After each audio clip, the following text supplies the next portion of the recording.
ప్రభునందు ప్రియ పరిశుద్ధ దేవుని కుమారులారా, దేవుని కుమార్తెలారా, యేసుక్రీస్తు ప్రశస్త హెచ్చింపు నామములో మీ అందరికీ వందనాలు, అలాగే దేవునికి స్తోత్రాలు.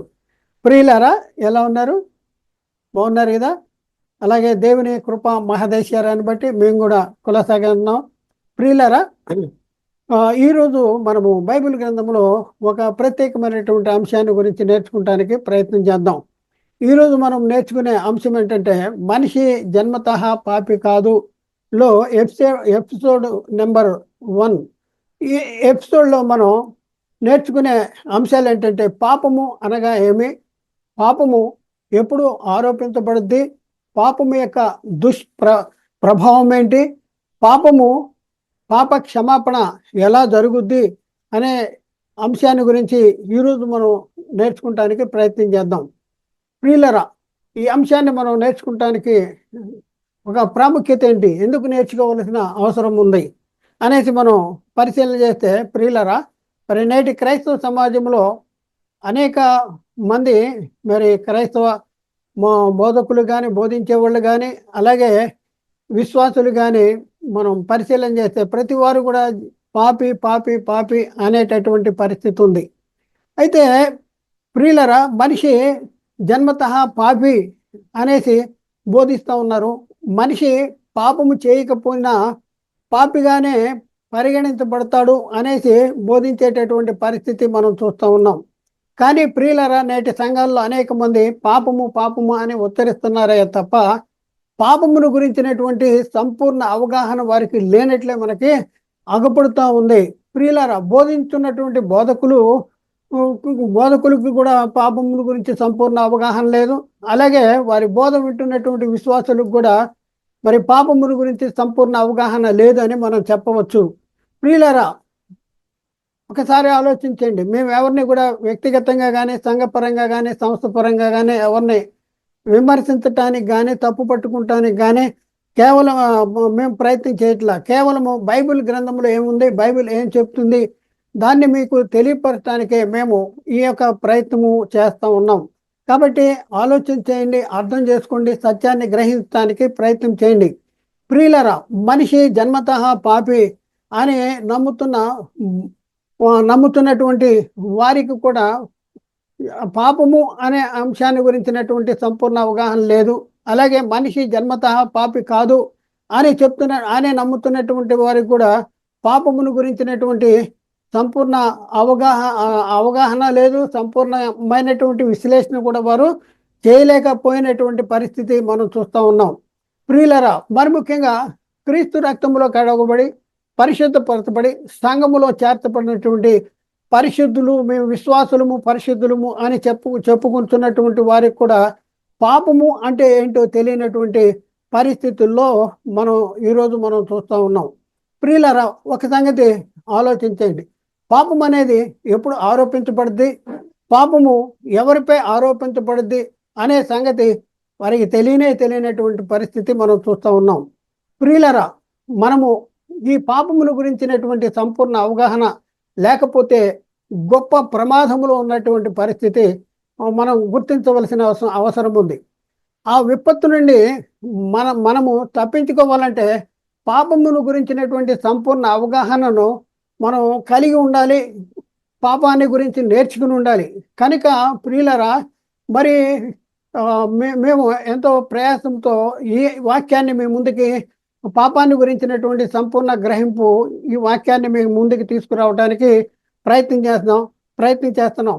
అయితే ఈ అంశాన్ని ప్రియులరా, మరి ఎపిసోడ్ వారీగా 1, 2, ఎపిసోడ్ 1, ఎపిసోడ్ 2 ఇలా కొన్ని నెలల వరకు ఈ యొక్క అంశాన్ని మీ ముందుకు తీసుకురావటానికి మేము ప్రయత్నం చేస్తాం. అయితే ప్రియులరా, ఒకసారి చాలా జాగ్రత్తగా ఆలోచించండి. పాపము అనగానేమి అనేసి మనం ప్రశ్న వేసుకుంటే, పాపం అంటే ఏంటి అనే దాని గురించినటువంటి కొన్ని సంగతులు బైబిల్ గ్రంథంలో రాయబడి ఉన్నాయి. పాపాన్ని గురించిన నిర్వచనాలు బైబిల్ గ్రంథంలో రాయబడి ఉన్నాయి. ఒక వచనాన్ని మనం చూసుకుంటే, ఒక వచనంలో ఏమనుందంటే ఆజ్ఞాతిక్రమమే పాపము అనేసి అక్కడ రాయబడి ఉంది. ఎక్కడ అనేసి మనం పరిశీలన చేస్తే, యోహాను రాసిన మొదటి పత్రిక 3వ అధ్యాయంలో 4వ వచనంలో పాపము చేయి ప్రతివాడును ఆజ్ఞను అతిక్రమించును, ఆజ్ఞాతిక్రమమే పాపము అనేసి అక్కడ రాయబడి ఉంది. మరొక వచనంలో ఏమని రాయబడి ఉందంటే సకల దుర్నీతి పాపము అనేసి రాయబడి ఉంది. ఆ వచనం ఎక్కడుంది అంటే యోహాను రాసిన మొదటి పత్రిక 5వ అధ్యాయంలో 16వ వచనంలో అక్కడ ఏముందంటే సకల దుర్నీతి పాపము అనేసి అక్కడ రాయబడి ఉంది. మరొక వచనాన్ని మనం పరిశీలన వచనంలో ఏముందంటే మేలైనది చేయనెరిగిండి అలాగూ చేయని వానికి పాపము కలుగును అనేసి అక్కడ రాయబడి ఉంది. అది ఎక్కడ రాయబడి ఉందంటే యాకోబు పత్రిక 4వ అధ్యాయము 17వ వచనంలో కాబట్టి మేలనేది చేయనెరిగిండు అలాగే చేయని వానికి పాపం కలుగును అనేసి అక్కడ రాయబడింది. మరొక వచనములో ఏమని రాయబడిందంటే విశ్వాస మూలము కానిది ఏదో అది పాపము అనేసి అక్కడ రాయబడింది. ఎక్కడ అంటే రోమాపత్రికలో 14వ అధ్యాయం 23వ వచనంలో ఈ మాట రాయబడి ఉంది. ప్రియులరా, మరి పాపము అనే అంశము మనకి అర్థం కావాలంటే మనము ముఖ్యముగా తెలుసుకోవలసినటువంటి కొన్ని సంగతులు ఉన్నాయి. పాపం అనేది మనకు అర్థం అవ్వాలంటే ప్రాముఖ్యమైనటువంటి సంగతులు మనం తెలుసుకోవాలి. ఆ సంగతులు ఏంటి మనం చూద్దాం ప్రియులరా. పాపము ఎందుకు ఆరోపించబడుతుంది, అలాగే పాపము ఎప్పుడు ఆరోపించబడుతుంది, మూడోది ఏంటంటే పాపము ఎవరి మీద ఆరోపించబడుతుంది, నాలుగో పాయింట్ ఏంటంటే పాపము ఆరోపించబడటానికి గల ముఖ్య కారణాలు ఏంటి, వీటిని మనం ముఖ్యంగా తెలుసుకోవలసినటువంటి అవసరము ఉంది ప్రియులరా. అయితే మనం ఒక ప్రశ్న వేసుకుందాం. పాపము ఆరోపించబడటానికి కావలసినటువంటి అనుకూల పరిస్థితులు ఏంటి? ఎప్పుడు పాపము ఆరోపించబడుద్ది, ఎప్పుడు పాపము ఆరోపించబడదు, ఇది మనం తెలుసుకోవలసిన అవసరం ఉంది. పాపము మనం పాపము అనేసి చెప్పాలంటే, ఒక వ్యక్తి పాపి అని చెప్పాలంటే దానికి అనుకూల పరిస్థితులు ఏంటి, ఏ ఏ కారణాల వలన పాపము అని మనం చెప్పగలము, ఏ ఏ క్రియలు అక్కడ జరగటం వలన పాపం అనేది జరిగింది అని చెప్పగలము, ఏ ఏ సంఘటనలు అక్కడ ఉండాలి, ఇది మనం తెలుసుకుంటానికి ప్రయత్నం చేద్దాం ప్రియులరా.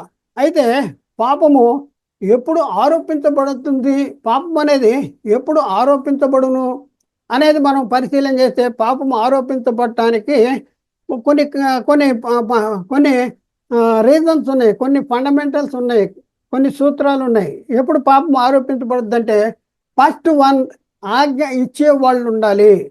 రెండవది ఏంటంటే ఆజ్ఞ పొందుకునే వాళ్ళు కూడా ఉండాలి. మూడవది ఏంటంటే ఆజ్ఞ ఉండాలి. నాలుగవది ఏంటంటే ఆజ్ఞ ఇయ్యబడి ఉండాలి. ఐదవది ఏంటంటే ఆజ్ఞ పొందుకున్న వాళ్ళు ఆజ్ఞను అతిక్రమించిన వాడే ఉండాలి. అప్పుడే ఆ వ్యక్తి మీద పాపము ఆరోపించబడద్ది. కానీ ప్రియులారా, ఒకసారి ఆలోచించేయండి. పాపము ఆరోపించబడాలంటే ఏం కావాలంట? ఆజ్ఞ ఇచ్చేవాళ్ళు ఉండాలి, ఆజ్ఞ ఉండాలి, ఆజ్ఞ పొందుకునే వాళ్ళు ఉండాలి, ఆజ్ఞ పొందుకోవాలి. ఆజ్ఞ పొందుకున్న వాళ్ళు ఆజ్ఞను అతిక్రమిస్తే పాపము ఆరోపించబడద్ది. ఇది అంటే ఆజ్ఞ అతిక్రమణ పాపము. ఇది ఫండమెంటల్ సూత్రం ఇదనమాట. బైబిల్ యొక్క ప్రాథమిక సూత్రము. పాపం ఆరోపించబడాలంటే అక్కడ అతిక్రమం అనేది జరగాలి.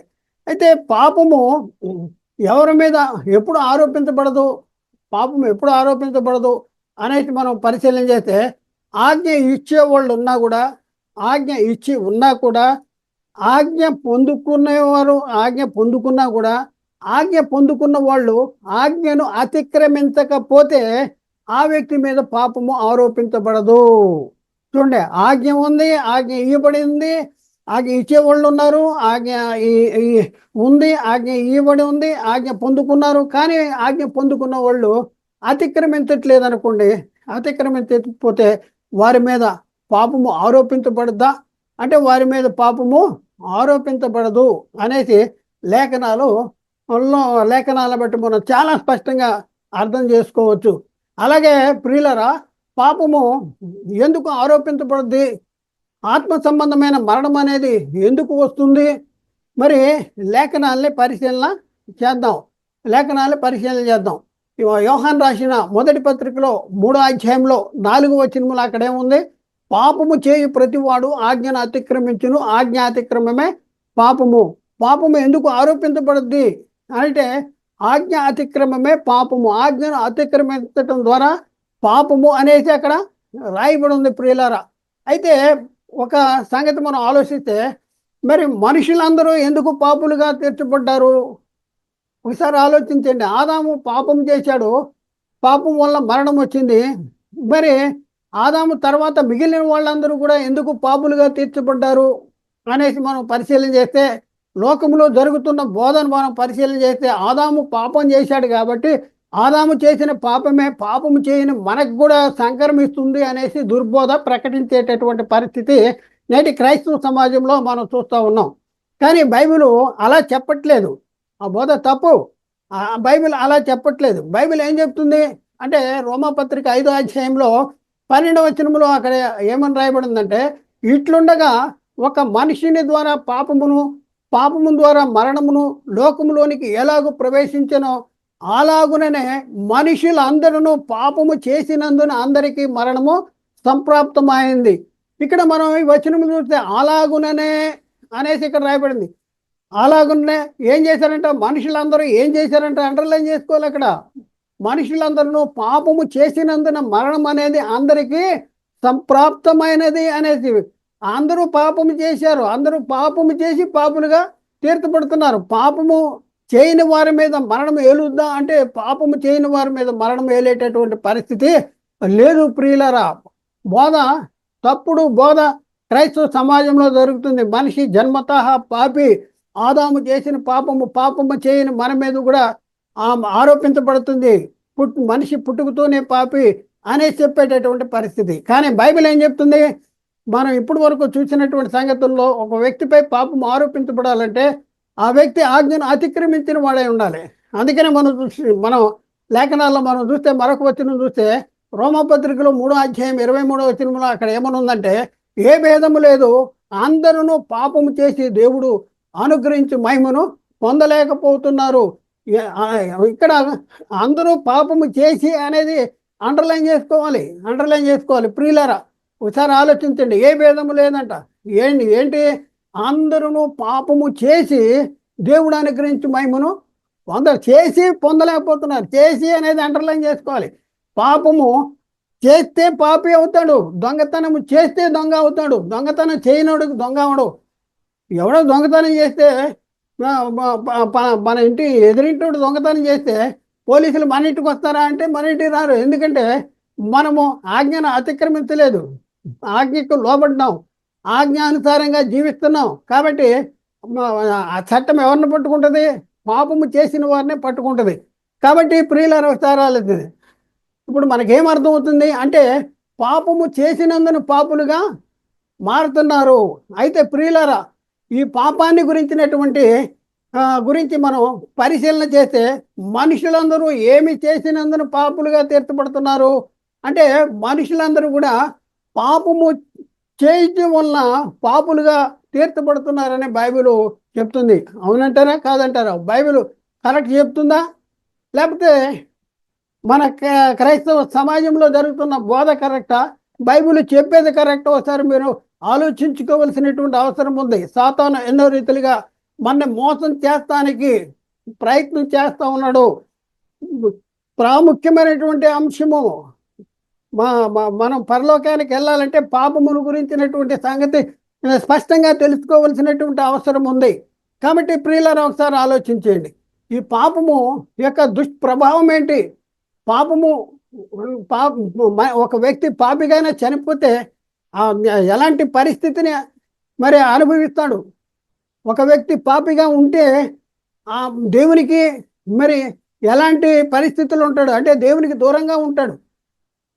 బతికున్నా కూడా దేవునికి దూరంగా ఉండేటువంటి పరిస్థితి, చనిపోతే నిత్య నరకానికి వెళ్ళేటటువంటి పరిస్థితి. కాబట్టి పాపము అనే అంశాన్ని గురించి మనం తెలుసుకోకుండా మరి ఉంటే చాలా ప్రమాదంలో ఉన్నట్టు పరిస్థితి మనం గమనించవలసినటువంటి అవసరం ఉంది. కాబట్టి ప్రియులరా, పాపం యొక్క దుష్ప్రభావమును మనం ఒకసారి ఆలోచిస్తే భయంకరమైనటువంటి పరిస్థితిని అనుభవించవలసి వస్తుంది. అది మనం పాపం యొక్క దుష్పరిమాణాన్ని మనం ఆలోచిస్తే, పాపిగా చనిపోతే భయంకరమైనటువంటి శిక్షను వలస వస్తుంది. ఈ పాపం వల్ల వచ్చే జీతము ఏంటి అనేసి మనం పరిశీలన చేస్తే, పాపము వల్ల జీతం వస్తుందా అంటే అవును, తప్పనిసరిగా పాపము చేసిన వాడికి జీతం వస్తుంది. తప్పించుకోలేడు, దేవుని దగ్గర తప్పించుకోలేడు. దేవుడు మరి ఆయన మనుషుల హృదయాల్ని ఆంతర్యాల్ని ఎరిగినటువంటి వాడు.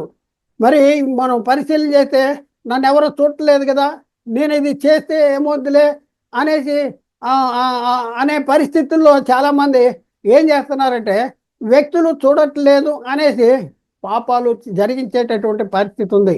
కానీ ప్రియులరా, మరి దేవుడు లైవ్లో నేను చూస్తున్నాడు, నీ హృదయాన్ని అంతరంగాన్ని కూడా ఆయన పరిశీలన చేస్తూ ఉన్నాడు. కాబట్టి ప్రియులారా ఒకసారి ఆలోచన, పాపం వల్ల జీతము ఉందా అంటే తప్పనిసరిగా ఉంది.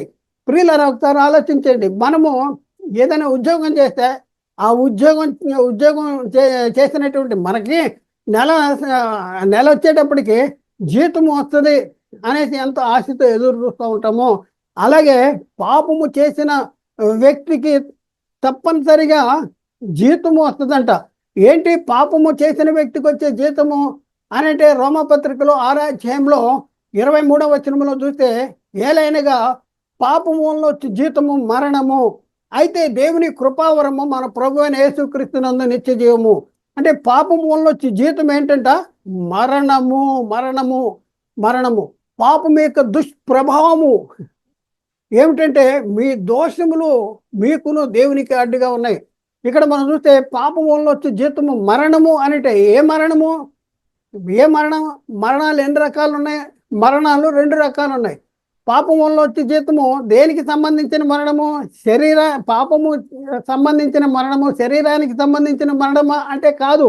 ఎందుకంటే శరీరానికి దేవుడు తీర్పు ఇచ్చాడు, నీవు మన్నే కనుక తిరిగి మన్నే అయిపోతావు, మరణము చూడక బ్రతుకు నరుడు ఎవడు అనేసి లేఖనాల్లో రాయబడి ఉన్నాయి. కాబట్టి మరణం అనేది సర్వజీవులకు నియమించబడిన సంకేత సమాజం అంటాడు, ప్రతి ఒక్కరికి నియమించబడింది.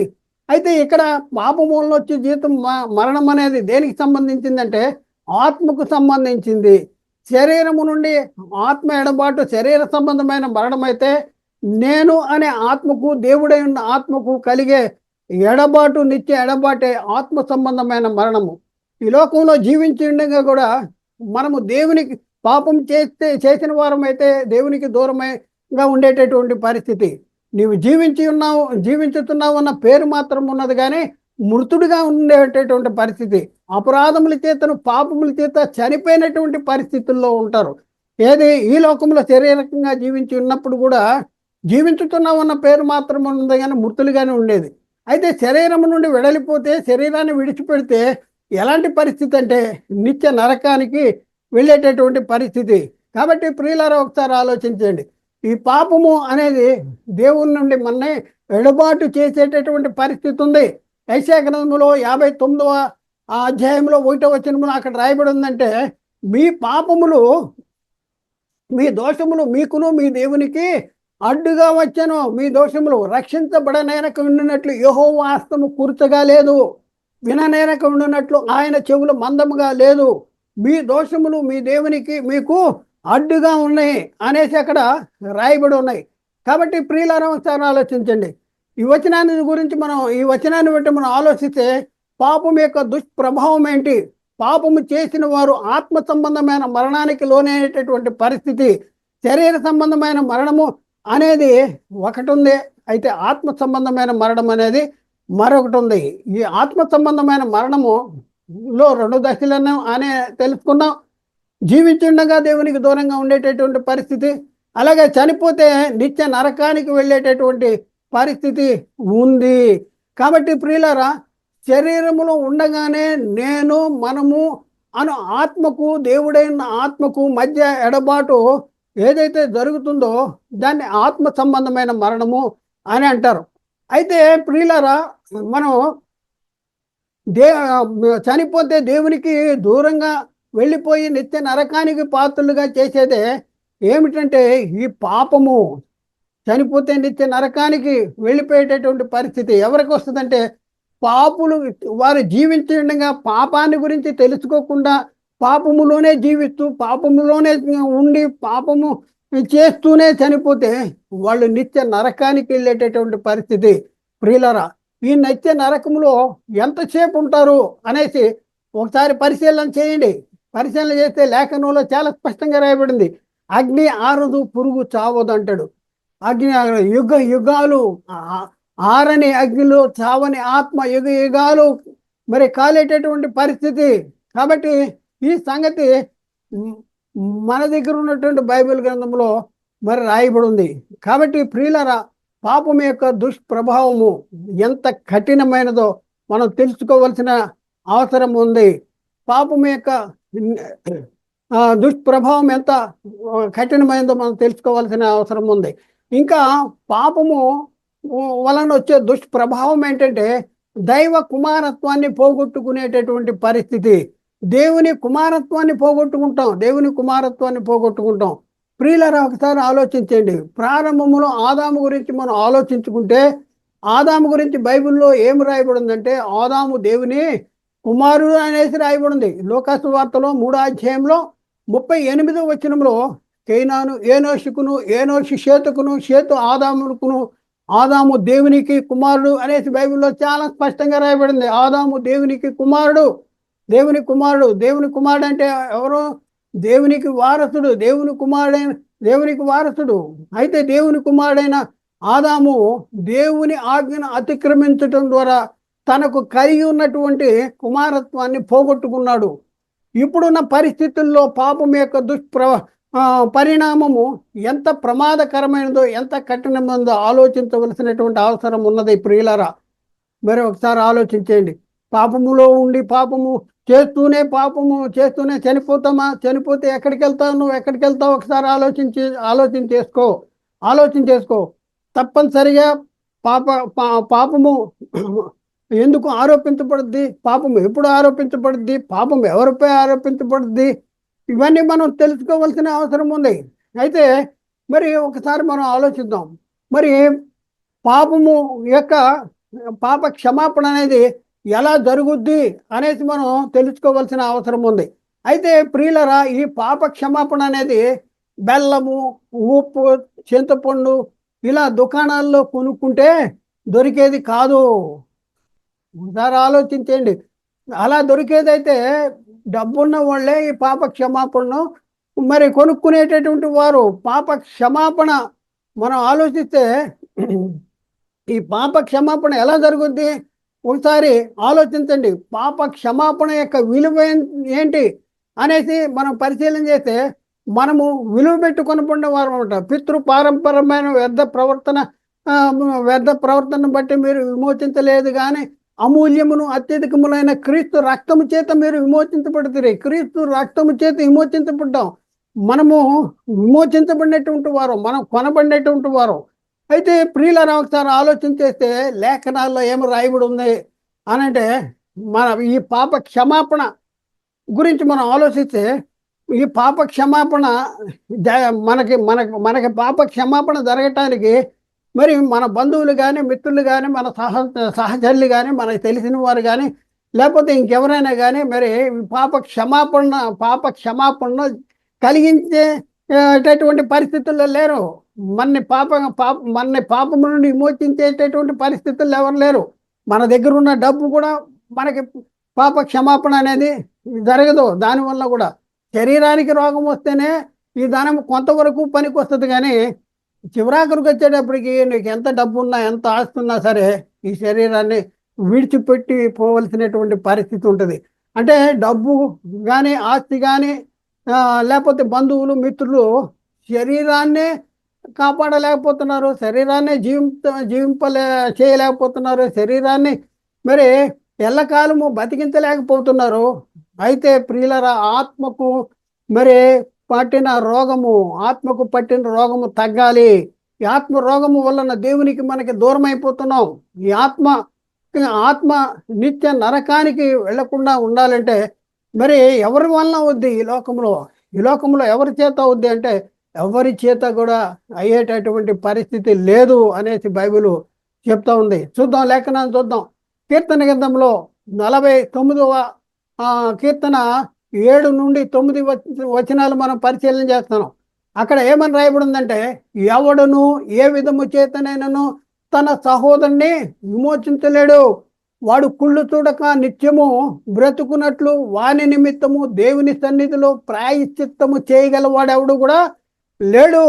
వాని ప్రాణ విమోచన ధనము అతి గొప్పది, అది ఎన్నటికీ తీరక అట్లు ఉండవలసినదే. ఎన్నటికీ తీరక అట్లు ఉండవలసినదే అంటాడు. ప్రియులారా, ఈ వచనాన్ని మనం చూస్తుంటే ఎంత గంభీరమైన వచనం, ఎంత భయంకరమైన వచనం. ఒకసారి మనం పరిశీలన చేసుకోవాల్సిన అవసరం ఉన్నది. మనం పరిశీలన చేసుకుందాం ప్రియులారా. మన పరిశీలన చేసుకుని ఈ లోకంలో జీవించిన కాలంలోనే మన జీవితాన్ని సరి చేసుకోవలసినటువంటి అవసరం ఉంది. ఎవడు కూడా ఏ విధము చేతనైనను తన సహోదరుని విమోచించలేడంట. ఈ లోకంలో మన రక్త సంబంధికులు కానీ, బంధువులు, మిత్రులు, లేకపోతే మరి సహచరులు ఎవరు కూడా మన ప్రాణాన్ని విమోచించలేరంట. నరకానికి వెళ్ళకోకుండా కాపాడలేరు, పాప క్షమాపణ జరిగించలేరు.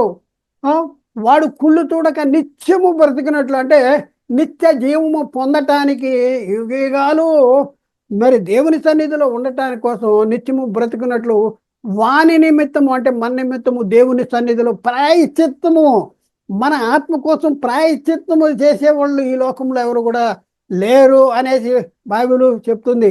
ఎందుకంటే వాని ప్రాణ విమోచన ధనము అతి గొప్పది, అతి గొప్పది, అతి గొప్పది, అది ఎన్నటికీ తీరక అట్లు ఉండవలసినదే, అట్లు ఉండవలసినది. ఎంత భయంకరమైనటువంటిది పాపము. ఒకసారి ఆలోచించండి. పాపము చేస్తూ పాపిగానే మనం చనిపోతే ఎంత భయంకరమైనటువంటి పరిస్థితి. ఆరని అగ్నిలో చావని ఆత్మ యుగ యుగాలు కాలేటటువంటి పరిస్థితి ఉంది. ప్రియులరా, అపోస్తులు పరిశుద్ధాత్మ ద్వారా బోధించిన బోధలో ఒకసారి మనం పరిశీలన చేస్తే అపోస్తుల కార్యాల్లో 4వ అధ్యాయము 12వ వచనంలో చాలా స్పష్టంగా రాయబడి ఉంది. రక్షణ ఎవరి వల్ల వస్తుంది అనేది చాలా స్పష్టంగా రాయబడి ఉంది. ప్రియులారా, ఒకసారి ఆలోచించండి. 12వ వచనం, అపోస్తుల కార్యం 4వ అధ్యాయం 12వ వచనం. మరి ఎవని వలనను రక్షణ కలుగదు, ఈ నామమునే మనం రక్షణ పొందవలను గాని ఆకాశము క్రింద మనుషులలో ఇయ్యబడిన మరి ఏ నామమున రక్షణ పొందలేము. ఎంత స్పష్టంగా రాయబడి ఉంది. ప్రియులారా, ఒకసారి ఆలోచించేయండి. నువ్వు అనుకుంటున్నావు నా డబ్బు నన్ను రక్షిస్తుంది, నీ డబ్బు నీ శరీరాన్నే రక్షించలేదు, నీ బంధుమిత్రులు, బలగము ఇవన్నీ కూడా నాకు ఉన్నాయి అని అనుకుంటున్నామేమో.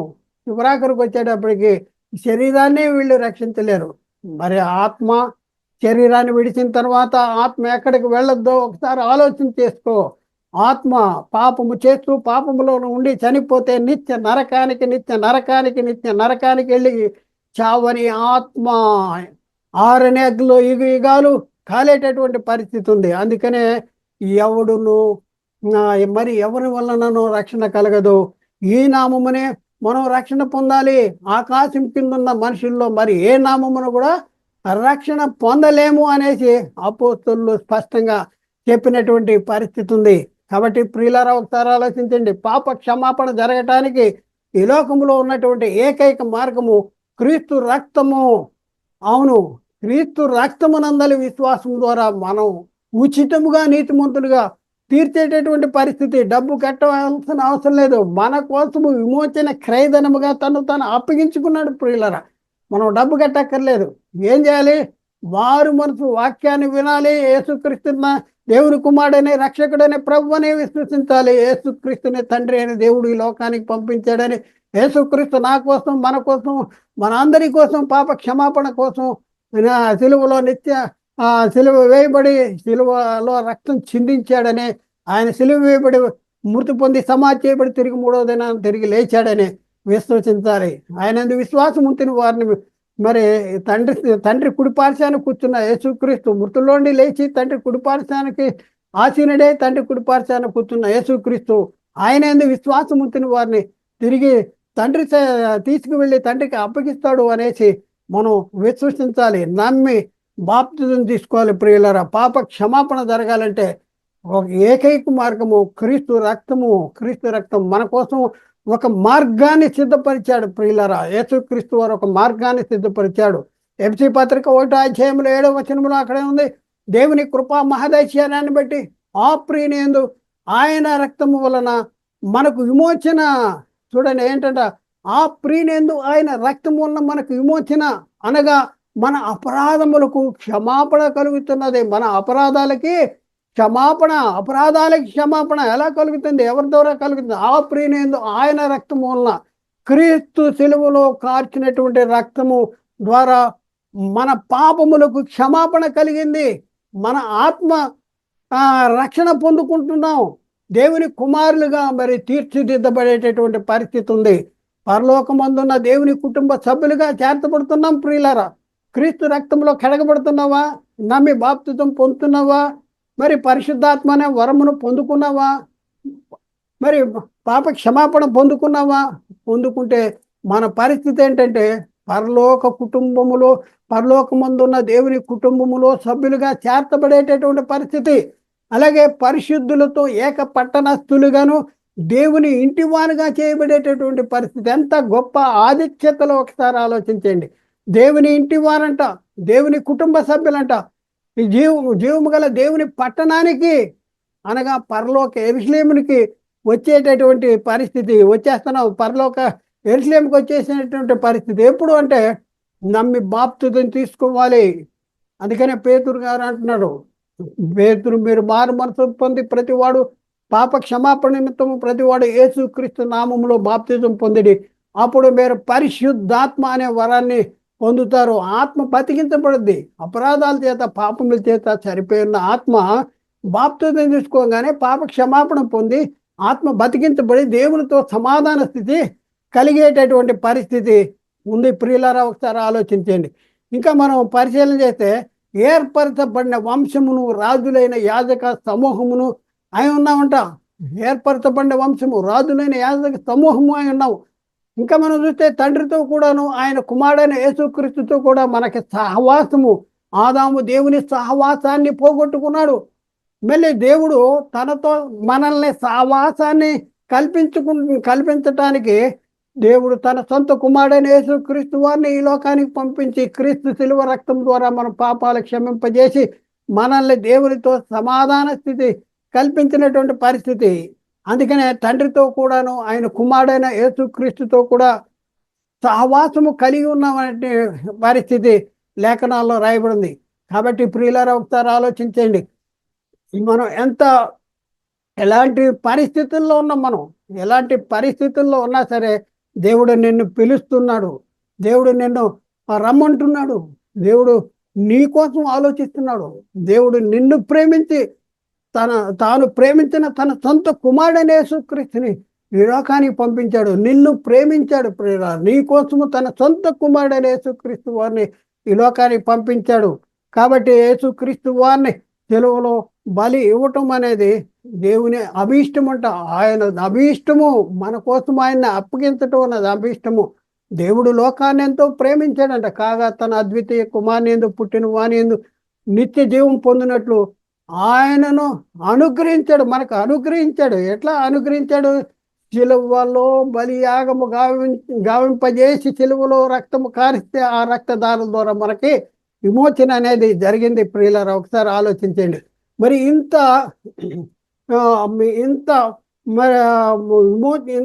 దేవుడు ఇన్ని గొప్ప కార్యాలు మన జీవితాల్లో జరిగిస్తే మరి మనము ఏం చేస్తూ ఉన్నాం?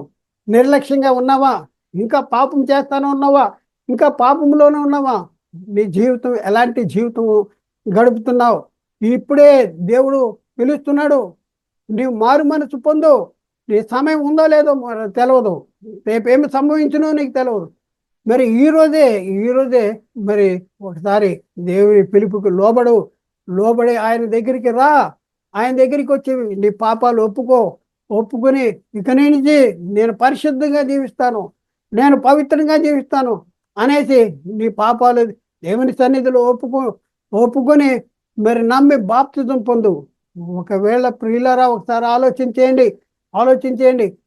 ఆ హెబ్రీ పత్రికలో 10వ అధ్యాయము 29వ వచనంలో ఏమని రాయబడి ఉందంటే, ఇట్లుండగా దేవుని కుమారుని పాదములతో తొక్కి తాను పరిశుద్ధ పరచబడ్డకు సాధనమైన నిబంధన రక్తమును అపవిత్రమైనదిగా ఎంచి కృపకు మూలముగు ఆత్మను తిరస్కరించిన వాడు ఎంత ఎక్కువైన ప్రతిదండనకు పాత్రుడుగా ఎంతబడినని మీకు తోచును అంటాడు. చూడండి, ఎంత ఎక్కువైన ప్రతి దండన. ఎందుకు? కృపకు మూలముగు ఆత్మను తిరస్కరిస్తున్నావు. కృపకు మూలముగు ఆత్మ, దేవుని కృపే యేసుక్రీస్తు ప్రత్యక్షత. దేవుని కృపే యేసుక్రీస్తు సెలువులో కార్చిన రక్తదారులు. ఆయన కృప ద్వారా ఉచితముగా మనం నీతిమంతులుగా తీర్చబడుతున్నాం. కాబట్టి దేవుని కుమారుని పాదములతో తొక్కి తాను పరిశుద్ధపరచబట్టుకు సాధనమైన నిబంధన రక్తమును అపవిత్రమైనదిగా ఎంచుతున్నావా? నీ బతుకు ఎలాంటి బతుకు? నీ బతుకు ఏమైపోద్ది? ఒకసారి ఈ లోకంలో జీవించుండగా చాలా బాగా బతుకుతున్నావు అనుకుంటున్నావా? ధనవంతుడు కూడా అదే అనుకున్నాడు. ధనవంతుడు మరి అనుదినము బహుగా సుఖిస్తూ సన్నపున్నారు వస్త్రాలు కట్టుకున్నటువంటి పరిస్థితి. మరి ధనవంతుడు చనిపోయినప్పుడు ఏమైందంటే, ధనవంతుడు చనిపోయి పాతి పెట్టబడినప్పుడు అతడు పాతాళంలో బాధపడుతూ, తండ్రివైన అబ్రహామా, నేను అగ్ని జ్వాలలో యాతన పడుతున్నాను అనేసి పొలి కేక వేస్తా ఉన్నాడు. పొలి కేక వేస్తున్నాడు, ఎదుగో నీ దగ్గర లాజరు ఉన్నాడు. బ్యాటరీ అయిపోయింది.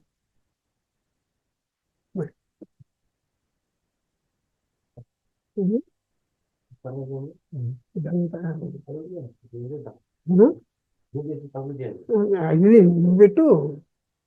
ఒకవేళ ఇది ఆడియో రాకపోతే మనం అప్పుడేం చేస్తాం? తీసే. ఇది పెట్టు, ఇది పెట్టు, అది పెట్టు, అది పెట్టు, అది పెట్టు, నేను పెడతాను. నేను ఎడిట్ చేసి అయిపోయింది. ఆఖరి వచ్చిన ఇది పెట్టే ముందు ఇది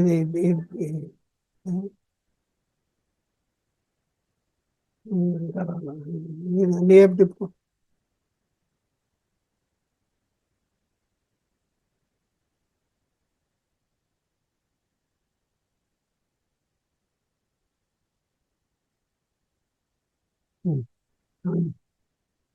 ఆడియో పెట్టు. కరెక్ట్, ఆడియో పెట్టు.